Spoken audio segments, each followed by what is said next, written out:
अस्सलाम वालेकुम। Shakespearean studies के सब्जेक्ट में तीन प्लेज हमारे हैं जो हमने डिस्कस करने हैं, पढ़ने हैं। उसमें एक हैमलेट है, सेकंड उथेलो है और थर्ड एक जो कॉमेडी है वो द टेम्पेस्ट है। उथेलो और हैमलेट ये ट्रेजेडीज़ हैं। स्टार्ट हम हैमलेट से करेंगे। इसको सीक्वेंस वाइज पहले इसकी डिटेल्स कुछ, उसके बाद इसके कैरेक्टर्स, देन इसको एक्ट वाइज सीन वाइज हम डिस्कस करते जाएंगे, देन इसके इंपॉर्टेंट क्वेश्चन आंसर्स। इसी तरह हम बाकी प्लेस को भी कंप्लीट करेंगे इंशाल्लाह।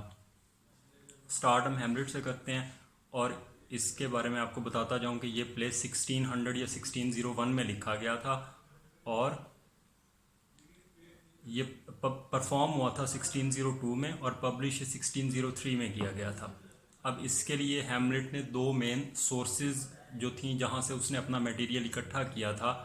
एक डेनिश राइटर था सेक्सोग्रामेटिकस, उसने उसने कोई प्ले लिखा था या कुछ समथिंग, कुछ डिटेल्स उसने प्रोवाइड की थी हैमलेट से रिलेटेड। कुछ कैरेक्टर्स उसने अपने डेनिश हिस्ट्री से, डेनमार्क की हिस्ट्री में से लेके लिखे थे, जिनको हैमलेट ने अपने प्ले में अपने नाम दे के उन कैरेक्टर्स को यूज़ किया था। देन बेली फॉरेस्ट एक है फ्रेंच राइटर, उसने एक बुक लिखी थी हिस्ट्री स्टडीज, उसमें से इसने कुछ मटेरियल लेके, कुछ कैरेक्टर्स लेके अपने प्ले में यूज़ किए थे। ये दो इसकी प्ले की मेजर सोर्सेज हैं। देन इसकी सबसे मेजर जो एक अहम डिटेल है शेक्सपियरियन प्लेज में से वो ये है कि ये शेक्सपियर का लॉन्गेस्ट प्ले है, जिसमें 30,557 वर्ड्स शेक्सपियर ने लिखे हैं, इस्तेमाल किए हैं।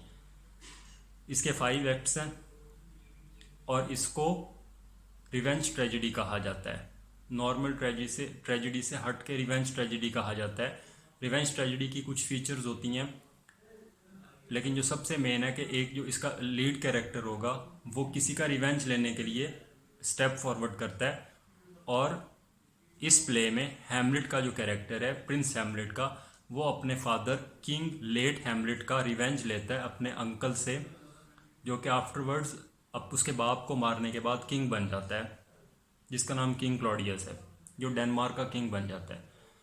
जिस टाइम की ये हिस्ट्री शो की गई है डेनमार्क की, उस टाइम पे डेनमार्क में प्रोटेस्टेंट्स जो थे, जो प्रोटेस्टेंट्स क्रिश्चियनिटी का एक फिरका है, वो वहाँ पे राइज था। प्रोटेस्टेंट्स जो थे वो मेजॉरिटी में डेनमार्क में एग्जिस्ट करते थे। ये इसकी कुछ डिटेल्स थी। देन हम इसके कैरेक्टर्स पे आते हैं। इसकी जो सेटिंग है वो डेनमार्क कंट्री है और डेनमार्क का कंट्री एल्सिनोर इसकी सेटिंग है, और उसमें किंग का कोर्ट दिखाया जाएगा, उसकी सराउंडिंग्स दिखाई जाएंगी। ये सारा कुछ इसकी सेटिंग में आ जाता है। अब इसके कैरेक्टर्स की तरफ आते हैं। जो इसका मेन कैरेक्टर है, हीरो है, वो प्रिंस हैमलेट है। प्रिंस हैमलेट विटनबर्ग में पढ़ रहा है और वो वापस आता है अपने फादर की जो लास्ट सेरेमनीज हैं उसको दफनाने के बाद की, उनको अटेंड करने के लिए वो वापस डेनमार्क आता है। लेकिन वो आगे से ये देखेगा कि उसकी जो मदर है, उसने उसके हैमलेट के अंकल के साथ, किंग क्लॉडियस के साथ उसने शादी कर ली है, जो कि लेट हैमलेट का भाई है। Then king Claudius king late Hamlet का भाई है, प्रिंस हैमलेट का अंकल है, लेकिन वो उसके बाप को मारने के बाद हैमलेट की माँ से शादी कर लेता है। देन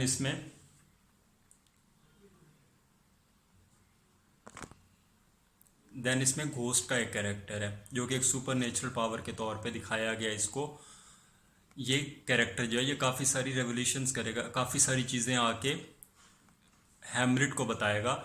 ये 2 से 3 स्टेजेस के ऊपर अपीयर होता है और इसको डिफरेंट कैरेक्टर्स देखते हैं, लेकिन एक स्टेज पे जाके जब हैमलेट अपनी माँ के साथ बातें कर रहा होता है, उससे बहस कर रहा होता है उसके हैमलेट के बाप को मारने के बारे के हवाले से लेके, वहाँ पे अगेन ये घोस्ट अपीयर होता है। लेकिन प्रिंस हैमलेट की माँ वाहिद कैरेक्टर है जिसके सामने ये अपीयर होता है, लेकिन ये उसको देख नहीं सकती। ये सबके सामने नहीं अपीयर होगा, लेकिन जिनके सामने अपीयर होगा उनमें से हैमलेट की माँ उसको नहीं देख सकती। देन इसमें गर्ट्रूड का कैरेक्टर है। गर्ट्रूड जो है वो हैमलेट की वालदा है, जिसका एक इम्पॉर्टेंट रोल होगा किंग लेट हैमलेट को मारने में और देन क्लॉडियस से शादी करने में। और जब हैमलेट वापस अपने फादर की लास्ट सेरेमनीज अटेंड करने के बाद वापस जाने का सोचता है कि वो विटनबर्ग वापस चला जाए।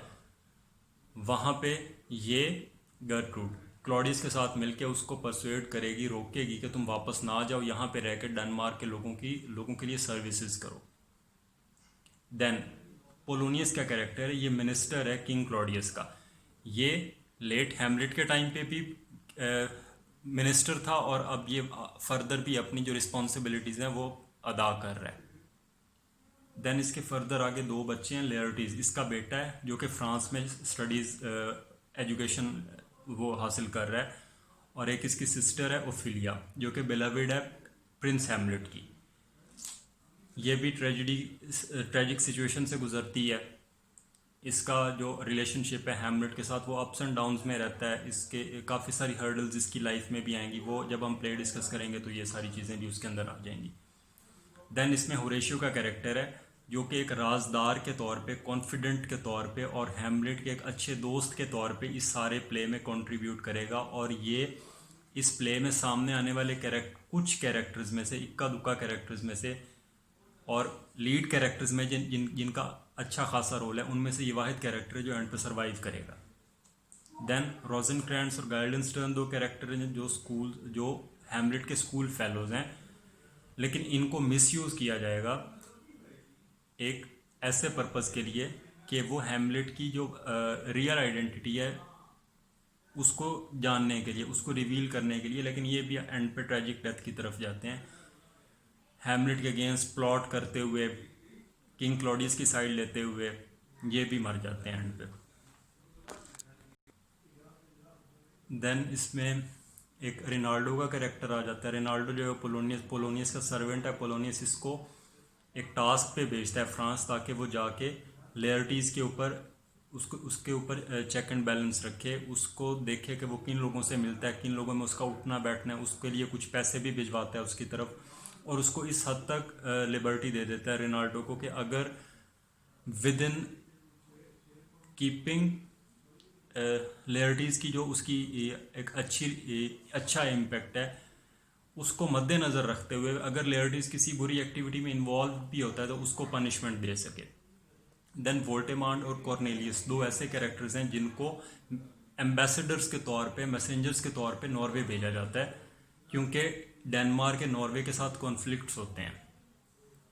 उसको सॉर्ट आउट करने के लिए जो प्रिंस ऑफ नॉर्वे है उसको समझाने के लिए वो किंग ऑफ नॉर्वे की तरफ क्लॉडियस दो एम्बेसडर भेजता है, वोल्टेमार्ट और कॉर्नेलियस, उनको एक टास्क पे कि उसको समझाएं कि वो डेनमार्क के ऊपर हमला ना करे, और वो सक्सेसफुली वापस आते हैं। देन इसमें एक कैरेक्टर है फोर्टिनब्रास का। इस पूरे प्ले में अगर कोई इंसान काफ़ी कुछ गेन करता है तो वो फोर्टिनब्रास है। ये प्रिंस ऑफ नॉर्वे है जो कि डेनमार्क पे हमला करना चाहता है, लेकिन इसको रोक दिया जाता है। देन ये पोलैंड पे हमला करने जाता है। पोलैंड में ये सक्सेसफुली वहाँ पे अपने जो गोल्स हैं वो अचीव करके वापस आता है, और एंड पे विदाउट किलिंग एनी पीपल या इस तरह का कोई भी डिस्टर्बेंस या हर्डल्स क्रिएट किए बगैर अपनी तरफ से ये डेनमार्क का किंग बन जाता है। देन इसमें 3 गार्ड्स का मेंशन किया गया, बर्नार्डो, मार्सेलस और फ्रांसिस्को। फ्रांसिस्को के अलावा जो बर्नार्डो और मार्सेलस है, ये दो ऐसे कैरेक्टर्स हैं जो सबसे पहले लेट हैमलेट के गोस्ट को देखते हैं, उससे बात करने की कोशिश करते हैं, लेकिन वो आगे से इनको रिस्पॉन्ड बैक नहीं करता। इसके अलावा एक ऑस्ट्रिच का कैरेक्टर है। ऑस्ट्रिच का ऐसा जो एक उस टाइम पे कोर्ट्स के अंदर डिफरेंट फूल्स को रखा जाता था किंग को खुश करने के लिए, ये जोक्स प्रेजेंट करते थे।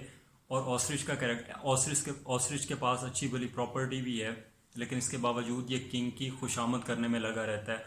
इसको इस बात पे फख्र है कि किंग ने इसके साथ बैठ के खाना खाया हुआ है। देन इसमें ग्रेव डिगर्स के कैरेक्टर्स हैं। ग्रेव डिगर्स के कैरेक्टर्स हैं वो ये एंड पे जाके ओफिलिया की डेड बॉडी को दफनाने के टाइम पे कुछ कन्वर्सेशन एक्सचेंज करते हैं कि इसको सही तरह से इसको दफनाया जाना चाहिए, नहीं दफनाया जाना चाहिए, क्रिश्चियनिटी के अकॉर्डिंग इसकी डेथ हुई है या नहीं हुई, इसका बरियल, इसको जो भी इसकी सरमनीज जो परफॉर्म की जा रही हैं, डेथ रिचुअल्स ये होने चाहिए या नहीं होने चाहिए, ये सारी चीज़ें ये डिस्कस करते हैं एंड की तरफ जाते हुए।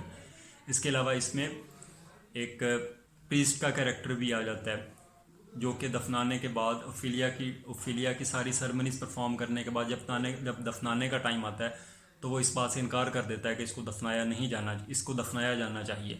वो कहता है कि इसको नहीं दफनाना चाहिए क्योंकि इसकी जो डेथ है वो क्रिश्चियनिटी के अकॉर्डिंग प्योरिटी पे बेस नहीं करती। इसने सुइसाइड कमिट किया है प्रीस्ट के भी अकॉर्डिंग। और जो ग्रेव डिगर्स में से जो मेन जो फ्रंट पे जो कैरेक्टर है, जो बड़ा ग्रेव डिगर है, वो भी इस बात के ऊपर एग्री करता है।